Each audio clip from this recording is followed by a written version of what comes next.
Hey, Matt with Tech Pastor Journals here. I have just finished up a frustrating and nearly fruitless attempt to record my weekly series related to my main job, and wow, that recording session was a total disaster. Now, I normally record most videos with some combination of a Panasonic Lumix G85, Logitech StreamCam, and the new M1 12.9 iPad Pro. That's on the video side, but the problem this morning wasn't on the video portion. The problem was with the audio. For over a year, when recording in studio, I have utilized a Rode Podcaster mic running through my Rodecaster Pro mixer into OBS on Windows. Now, I'm not going to go into why or much detail on why I still use the Windows machine for recording, because that's going to be the topic of a near future video.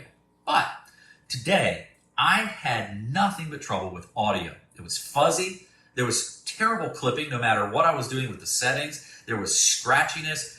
Audio was a complete mess. Oh, and by the way, this is not a how-to on fixing that issue. Instead, I just wanted to tell you that I decided to turn back to the iPad and try out the new Tula Mic cream-colored microphone. I picked this mic up to step up my iPad recording, particularly the audio, since I wasn't real happy with the inbuilt microphones. But I hadn't really had a chance to put it to the test yet. So here you go. I'm recording this on the Tula Mic. Now there's a clear difference between the standard iPad microphones and the Tula. And here are some audio clips that will demonstrate the difference. Clip 1 on the Tula. In the beginning, God created the heavens and the earth. Clip 1 onboard.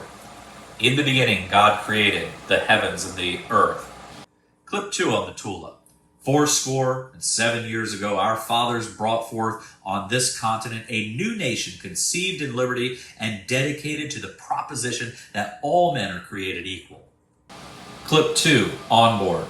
77 years ago, our fathers brought forth on this continent a new nation conceived in liberty and dedicated to the proposition that all men are created equal. Clip 3. Under the mountain, dark and tall, the king has come into his hall. His foe is dead, the worm of dread, and ever so his foes shall fall.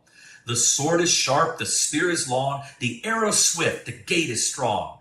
The heart is bold that looks on gold, so dwarves no more shall suffer wrong. The dwarves of yore made mighty spells, while hammers fells like ringing bells. In places deep, where dark things sleep, in hollow halls beneath the fells. Clip 3 on board. Under the mountain, dark and tall, the king has come into his hall. His foe is dead, that worm of dread, and ever so his foes shall fall. The sword is sharp, the spear is long, the arrow swift, the gate is strong. The heart is bold that looks on gold, the dwarves no more shall suffer wrong. The dwarves of yore made mighty spells, while hammers fells like ringing bells. In places deep, where dark things sleep, in hollow halls beneath the fells. Well, I think as you listen to that, there's no doubt that the sound recording quality is substantially better with the Tula.